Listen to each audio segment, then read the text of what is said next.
अस्सलाम वालेकुम dear viewers, मैं हूं Waheed Wazir. Welcome to my YouTube channel. तो इस वीडियो में हम डिस्कस करने वाले हैं फोटोसिंथेटिक पिगमेंट्स। तो पहले हम पिगमेंट को डिफाइन करते हैं। तो पिगमेंट को हम किस तरह डिफाइन करेंगे? एनी सब्सटेंस और मॉलिक्यूल और compound that absorb light energy is called pigment. हर वो सब्सटेंस या हर वो मॉलिक्यूल या हर वो कंपाउंड जो लाइट एनर्जी को एब्जॉर्ब करती है उसको हम कहते हैं पिगमेंट। फोटोसिंथेटिक पिगमेंट जो है ये प्लांट्स में भी मौजूद होते हैं, एल्गी में भी मौजूद होते हैं और सियानोबैक्टीरिया में भी मौजूद होते हैं, क्योंकि ये इसेंशियल होते हैं फोटोसिंथेसिस प्रोसेस के लिए। फोटोसिंथेटिक पिगमेंट्स के 3 मेन टाइप्स है। फर्स्ट वन है क्लोरोफिल, सेकंड वन है कैरोटीनॉइड्स और थर्ड वन है फाइकोबिलिन्स। तो पहले हम क्लोरोफिल को लेते हैं। क्लोरोफिल जो है ये ग्रीन पिगमेंट है, प्लांट्स में भी मौजूद होता है, एल्गी में भी मौजूद होता है और सियानोबैक्टीरिया में भी मौजूद होता है। सियानोबैक्टीरिया को ब्लू ग्रीन एल्गी भी कहा जाता है। क्लोरोफिल जो है ये प्राइमरी फोटोसिंथेटिक पिगमेंट है।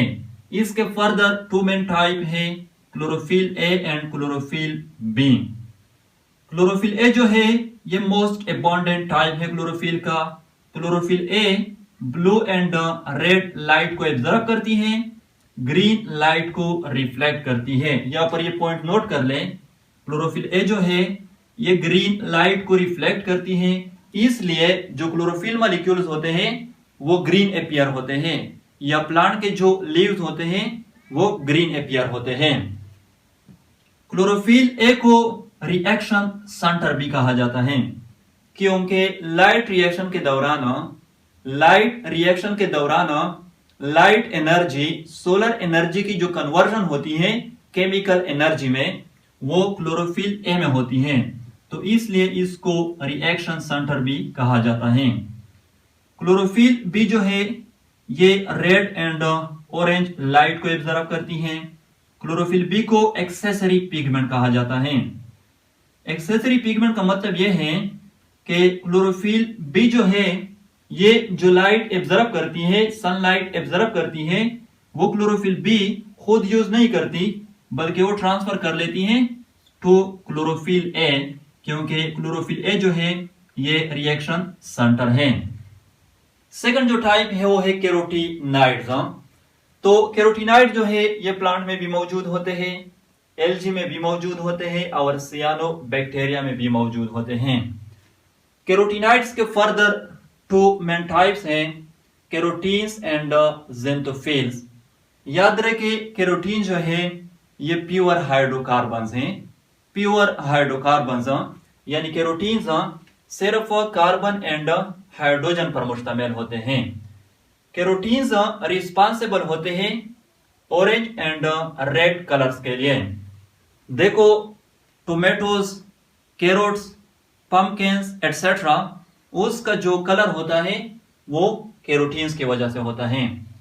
कैरोटीन्स के जो एग्जांपल है वो अल्फा कैरोटीन है, बीटा कैरोटीन है, लाइकोपीन है एटसेट्रा। सेकंड वन है ज़ेंथोफिल्स। ज़ेंथोफिल्स में कार्बन और हाइड्रोजन के साथ साथ ऑक्सीजन भी मौजूद होता है, यानी ये प्योर हाइड्रोकार्बन्स नहीं है। ज़ेंथोफिल्स रिस्पॉन्सिबल होते हैं येलो कलर के लिए। डिफरेंट फ्रूट्स और फ्लावर्स का जो येलो कलर होता है वो ज़ेंथोफिल्स की वजह से होता है। ज़ेंथोफिल्स के जो एग्जांपल है वो लुटीन है, ज़िएज़ेंथीन है एटसेट्रा। अब हम आते हैं functions of carotenoids in photosynthesis, यानी फोटोसिंथेसिस में कैरोटीनॉइड्स के कौन कौन से फंक्शन हो सकते हैं। तो याद रखें कैरोटीनॉइड्स को भी एक्सेसरी पिगमेंट कहा जाता है, यानी इसका भी जो फर्स्ट फंक्शन है वो ये है कि कैरोटीनॉइड्स जो सनलाइट एब्जॉर्ब करती हैं वो ट्रांसफर करती हैं टू क्लोरोफिल ए। सेकंड जो फंक्शन है कैरोटीनॉइड्स का वो ये है कि they act as a photo protective agents. Carotenoids molecule जो है ये क्लोरोफिल मॉलिक्यूल को इंटेंस लाइट से प्रोटेक्ट करती हैं।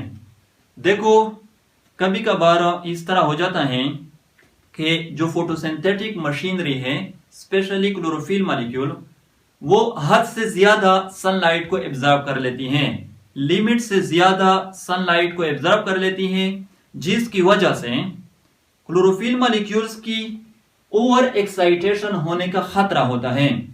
और ओवर एक्साइटेशन जो है ये क्लोरोफिल मॉलिक्यूल को डैमेज कर सकती है। फिर ये जो कैरोटीनॉइड्स मॉलिक्यूल्स हैं ये क्या करते हैं, ये उस एक्सेस सनलाइट को या एक्सेस लाइट एनर्जी को हीट में कन्वर्ट कर लेती हैं और फिर वो हीट डिसिपेट हो जाता है, कैरोटीनॉइड्स मॉलिक्यूल से रिलीज हो जाता है। तो इसलिए हम ये कहते हैं कि कैरोटीनॉइड जो है ये एक्ट करते हैं as a photo protective agents.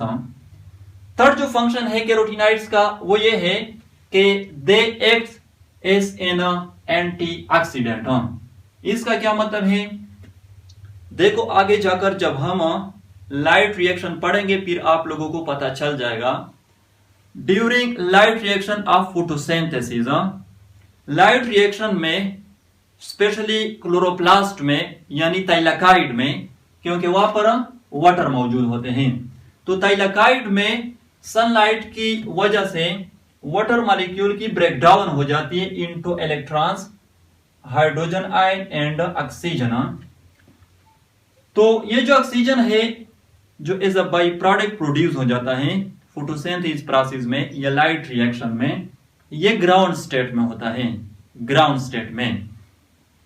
तो जो एक्साइटेड क्लोरोफिल मॉलिक्यूल होते हैं, एक्साइटेड क्लोरोफिल मॉलिक्यूल वो कभी कभार गलती से इस ऑक्सीजन को एनर्जी ट्रांसफर कर लेती हैं, जिसके नतीजे में यह ऑक्सीजन ग्राउंड स्टेट से एक्साइटेड स्टेट में चला जाता है।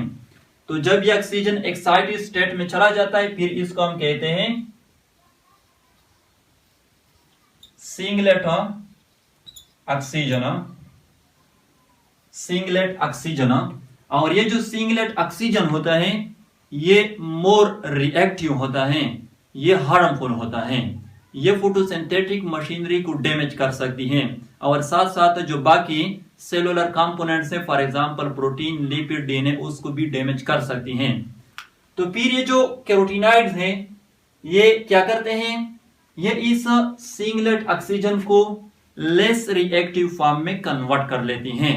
तो इसलिए हम कहते हैं कि कैरोटीनॉइड जो है ये एक्ट करते हैं एज एन एंटीऑक्सीडेंट।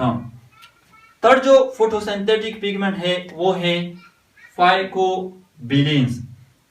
फाइकोबिलिन जो है ये रेड एल्गी में भी मौजूद होते हैं, सियानोबैक्टीरिया में भी मौजूद होते हैं, क्रेप्टोफाइट्स में भी मौजूद होते हैं।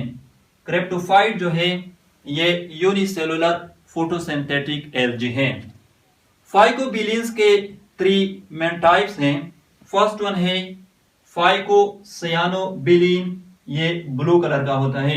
सेकेंड वन है फाइकोएरेथ्रोबिलिन, ये रेड कलर का होता है। थर्ड वन है फाइकोयूरोबिलिन, ये ऑरेंज कलर का होता है। इसको भी एक्सेसरी पिगमेंट कहा जाता है क्योंकि ये भी जो लाइट एब्जॉर्ब करती हैं वो क्लोरोफिल मॉलिक्यूल को ट्रांसफर करती हैं। तो ये थे फोटोसिंथेटिक पिगमेंट्स। आई होप आप लोगों को वीडियो अच्छी लगी होगी। Thank you.